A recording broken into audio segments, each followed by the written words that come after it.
The herder. I should call it Acho and Gang. Man, you had everybody up here. Look good, sounded good. Marcellus Wiley, Emmanuel Acho back in the building. Feels good. Well, let's travel. Let's get started in New England. Stop laughing at me, Doc. I know I look different. The Patriots spent this offseason dishing out an NFL record $165 million in guaranteed money. Owner Robert Kraft said the lack of production from the draft was a reason for the free agency spending spree, saying, quote, I don't feel like we've done the greatest job the last few years, which seemed to be a shot at Bill Belichick. Bow! So Acho, should Bill Belichick feel pressure next season? He absolutely should, Sal. First off, it's good to see you, my dog. I feel a little bit of pressure. You feel a little with you pressure? being back. I do. I got to come back with my A game. Yes. Bill Belichick should feel pressure because we know this. We know, one, it's a what have you done for me lately league, not just a what have you done for me league. Yes. We also know this. All great relationships come to an end. Remember, sometimes all of them do. Remember what happened with Jerry Krause and the Bulls? You win 3 chips, break, you win 3 chips. But in 1999, that breaks up. Shaq and Kobe, the late, great Kobe Bryant, Shaquille O'Neal, 3-peat, lose, that breaks up. You see, all great relationships in sports, eventually they do come to an end. Bill Belichick, as great as he is not immune from the ending of a relationship. But why should he feel pressure? Because I think Robert Kraft knows something that Belichick has yet to acknowledge. Ooh, let's go. Robert Kraft has seen the blind spot that Bill Belichick hasn't been able to see. Because what winning does is winning covers a multitude of errors. Of sins. You know that. Yes, it does. Covers a multitude of sins, covers a multitude of errors. What do I mean? Steve Kerr, we've recently realized, we may have been giving a little too much of a pass because of Steph Curry and Klay Thompson and even Kevin Durant, Draymond Green, right? Like, we just assume Steve Kerr is a phenomenal coach because he won chips. But then Klay Thompson, he gets hurt. Kevin Durant, he moves on. Steph Curry can be in and out of the lineup at times. And all of a sudden, you see a 60-point blowout. And you're like, wait a second. Is Golden State really all that good? Is Steve Kerr, really all that good? Bill Belichick, Marcellus Wiley, the last 8 years has drafted terribly. Terribly? By what standard By the and measurement? metric of this. And I'm glad you asked. I missed you, sir, because you asked me those questions. Damn right. They let me off the hook last week. Well, I was at home chilling, on vacation, feet up, like, ask him this, ask him that. Ask him that question. Right, let's go. By this metric, the last 8 years, Bill Belichick has drafted 2 Pro Bowlers. Oh, God. One of which was a punter. The other of which he traded 3 years later. The 8 years prior, however, you see it right there, Bill Belichick drafted roughly 8 Pro Bowlers. And I'll just give you some names. Dante Hightower, Rob Gronkowski, Logan Mankins, Devin McCourty. Like, these are the players Bill Belichick had drafted from 2005 to 2012. Then from 2013 to present day, you see who Bill Belichick has drafted. The kicker is this. 2005 to 2012, that draft was the nucleus of the second dynasty. The last 3 Pro Bowls. Did you say second dynasty? Because you know the Patriots won 3 prior to 05, 3 out of 4, and then they took that stretch. Bill Belichick was in his bag, and then they won 3 more. But the problem is, because you won 3, you've overlooked the sins of the draft as of late because of Tom Brady. On my second lap, I'm going to reveal the exact blind spot that Robert Kraft sees that Bill Belichick has yet to see, which is why Bill Belichick is under so much pressure this coming season. Who's to say you're going to get a second lap, man? Who's to say you're going to qualify for the semifinals? After what I'm about to say, set a standard where your time is not going to qualify. All right, let's get to it. It's been good to see you, big dog. Boy, I cursed out an 80-inch TV a lot last week, and I'm about to talk to you right now in person. Should Bill Belichick feel pressure this season? Hell no. Let's start here, because I watched a lot of Law and Order. Dun-dun, when I was out. You know when you bored, you said Law and Order always serve you up right. you? All of them. My dog. Oh, yeah. SWV, I don't give a damn. I'm watching Law and Order.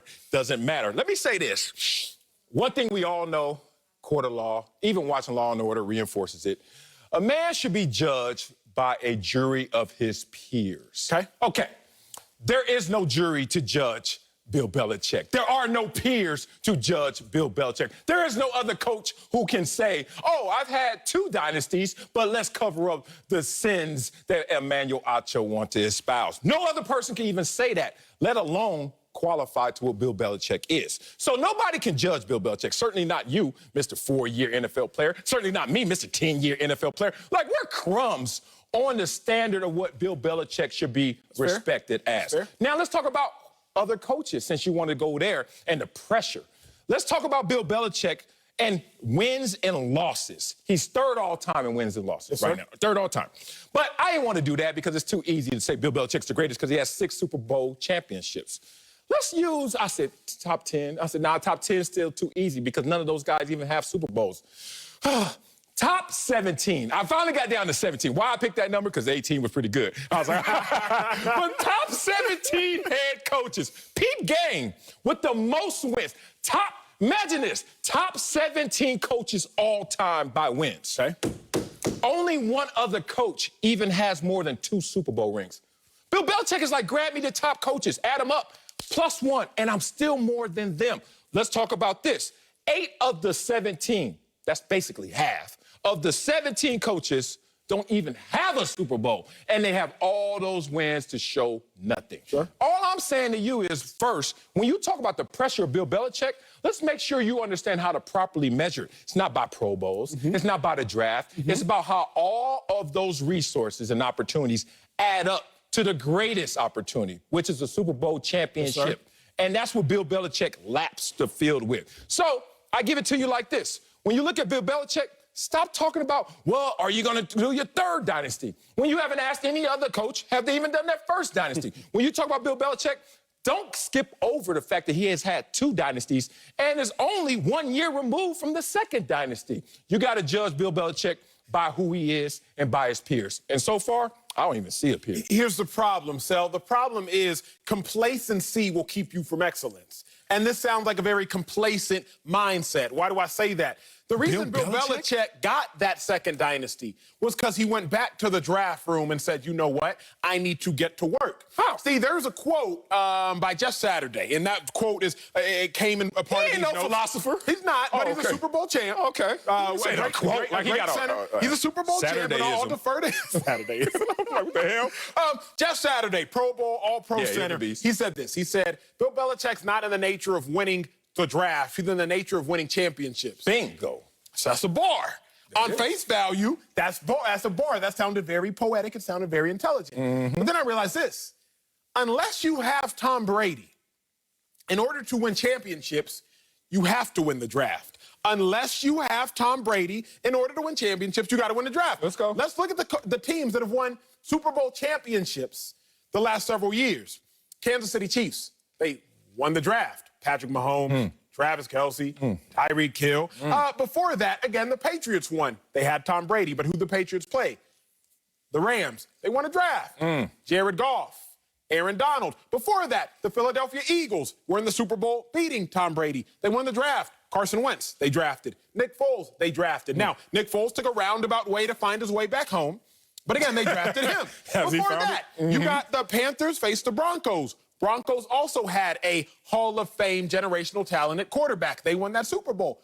But who really won that Super Bowl? You remember the NFL MVP, the Super Bowl MVP that year, Von Miller. They won the draft. Demaryius Thomas, they won the draft. Unless you have Tom Brady, you have to win the draft. This is a point I'm trying to make, Sel, is this. Yeah, please. Robert Kraft realizes, wait a second, we don't have Tom Brady anymore. So because we don't have Tom Brady anymore, Bill Belichick, you better start winning the draft. And that is where the pressure comes in. Tom Brady covered Bill Belichick's flaws. Tom Brady covered Bill Belichick's errors. Anybody else who had been managing a team like this is getting crucified, a la Howie Roseman. The last Pro Bowl player the Eagles general manager, Howie Roseman, drafted was Carson Wentz. And prior to that, you got to go back to like 2013 and Zach Ertz and Lane Johnson. Howie Roseman has been put on this crucifixion pedestal as well. The difference is he ain't got nothing to cover for him. Whereas Bill Belichick has had Tom Brady to cover for him. Robert Kraft has seen the blind spot, and the blind spot is simple. Tom Brady no longer exists. You have to win the draft, and there is pressure now that comes with that.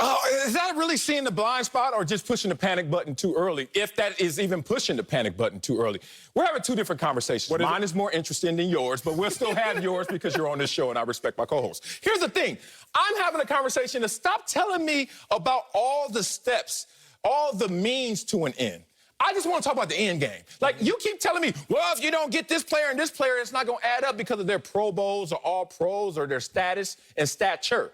All I'm saying is when you become a New England Patriot, chances are you're going to become a winner. You're trying to say all that has departed because one player has left. Yes, sir. More than one player left also in that same year. But we're going to focus in on Tom Brady. Here's your problem. No quarterback under Bill Belichick's system hits the ground running, including Tom Brady. Tom Brady, his first year, you know what he did? Passed out donuts and chicken. That's what you're supposed to do as a rookie. Second year, he was doing that again. And then finally, an opportunity presented itself because of injury to Drew Bledsoe. That said, all of a sudden, everything changes. The fortunes of Bill Belichick, a losing head coach at the time, all of a sudden becomes the GOAT of head coaches. Tom Brady, pick 199, sixth rounder, all of a sudden becomes the GOAT, Tom Brady. But what you don't want to respect is that time before they became the GOAT, the time that we're in right now. I remind you, Bill Belichick, when he had